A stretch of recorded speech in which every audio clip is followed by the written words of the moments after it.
Joining us this week for the Wednesday Bookmark is Michael Hart. Michael is a seasoned registered psychotherapist and president of Elam Christian Counseling. He's also host of CHRI's Life Transformations radio show that explores biblical narratives from a psychological perspective. We're going to talk this morning about Michael's book. It's called The Transformed Life: Freedom from Negative Generational Influences, Past Hurts, and Sabotaging Thoughts. Michael, thanks so much for your time this morning. And thank you so much for having me on. It's indeed a privilege to be here. Michael, you believe we prioritize physical wounds in society simply because they're more visible. But in fact, adverse childhood experiences, ACEs, as you call them in the book, have profound long-term effects. Talk a little bit more about that. Yeah, so there's a study that was done that identified 10 adverse childhood experience or effects that have been shown to have prolonged impact on a person's life. So this is things like if you experience abuse, if you saw a parent being physically abused, and so forth, if you were neglected, some of the things and that were mentioned in the study. And what it found is that if you had one or more of these adverse effect, you were more prone to have negative physical outcomes, even things like cancers and even emotional states such as depression, anxiety, and so forth. So these negative effects have significant impact on both the physical and the psychological. An impactful quote from chapter 3. This is so well put. I just want to read this quote. You say, negative childhood experiences lead to negative self-concepts. Yes. In turn, negative self-concepts lead to negative thoughts and self-sabotaging behaviors that produce negative outcomes that match our negative self-concept. So there's a loop there. Yes. How do we begin to break such a vicious cycle? Well, I think in chapter 3, we have some steps there that can help. Chapter 3 talks about identifying your negative self-concept. We see this in the story of Mephibosheth in 2 Samuel chapter 9 because of some adverse situations that happened in his life. When King Saul called him to bless him, his thought was that he was going to be punished by King Saul. He was going to be killed. And as a matter of fact, his negative self-concept caused him to refer to himself as a dead dog. And so he was saying, I don't deserve anything. Why would you show favor to a dead dog like me? And so I think it's in the same way that many of us, we limit what God can do to us because we can't see ourselves being blessed in the same way that Mephibosheth could not see himself receiving favor from King Saul. So the chapter 3 talks about identifying your negative self-concept, and it has a whole list of negative self-concept that I would encourage readers to go through and to identify and list which one you can identify in your life. Because first, it starts with knowing what these negative self-concepts are, and the book has a number of tools that can help you to overcome those negative self-concepts that you have. Yeah, and you tease psychological principles out of biblical stories in many of the chapters. One I found really interesting also was the biblical character of Elijah, because you say that he exhibited several symptoms of depression. Yes. Break down the Elijah story from that point of view for us. Yes, so we see in the Elijah story that in 1 Kings chapter 19, that Elijah became hopeless. So he fled from Jezebel and he's hiding under a juniper tree, as the Bible tells us, and he's wishing that he could die. So he's hopeless and he's saying, God, take my life. And so we see that that's often a symptom that we see in current day clients who are depressed. They have this hopelessness that through which they see the world. And Elijah could not think, in the state that he was in, he couldn't think of the way that God had protected him from Jezebel, the way that God had miraculously provided for him.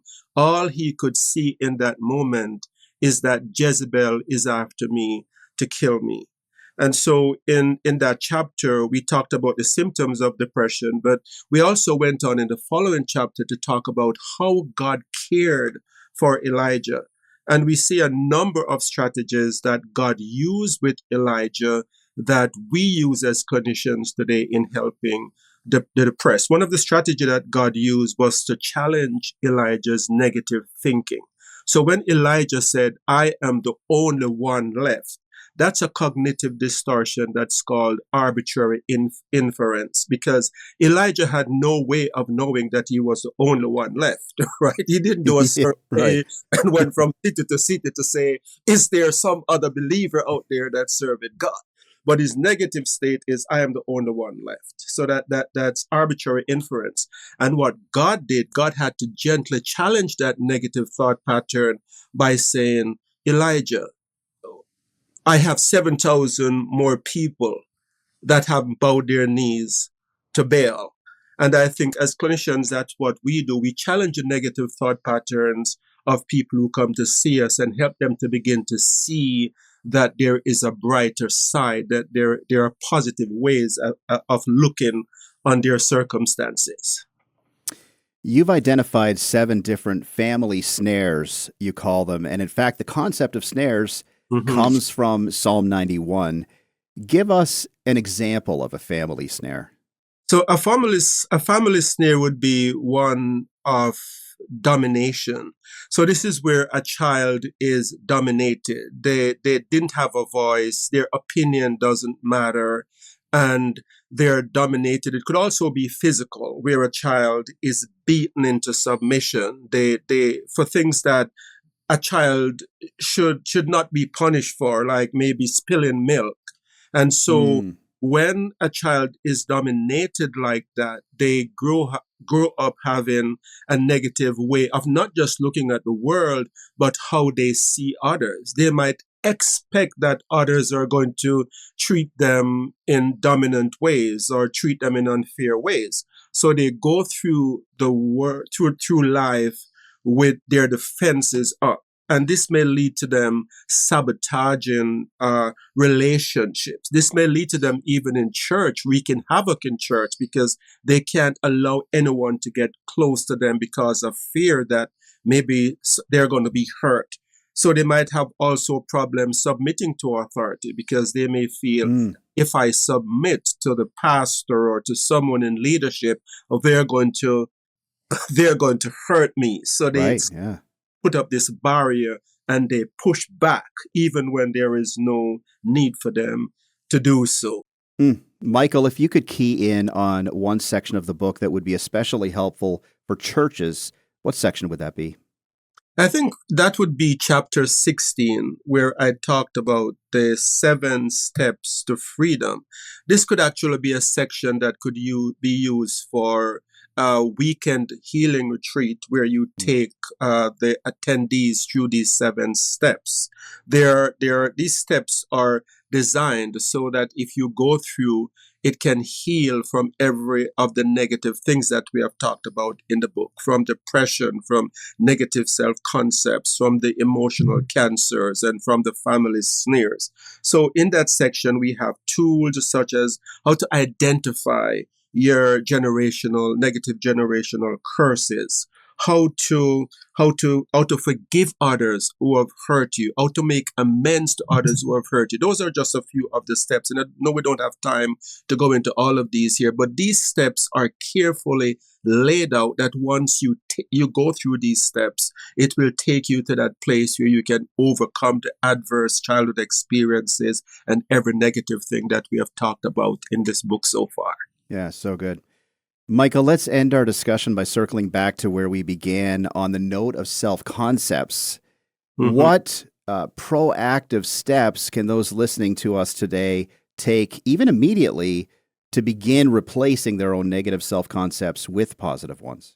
Well, we see in this story of Jesus, the temptation of Jesus, so when the devil came to him and said, are you the Son of God, if you are the Son of God? So the temptation there was to put doubt in Jesus' mind. So first of all, I would say the negative self-concepts that we have we need to begin to challenge with what God says about us. Your negative self-concept may say you may never amount to nothing and you can't do anything and be successful. But God says in his word that we can do all things through Christ who strengthens us.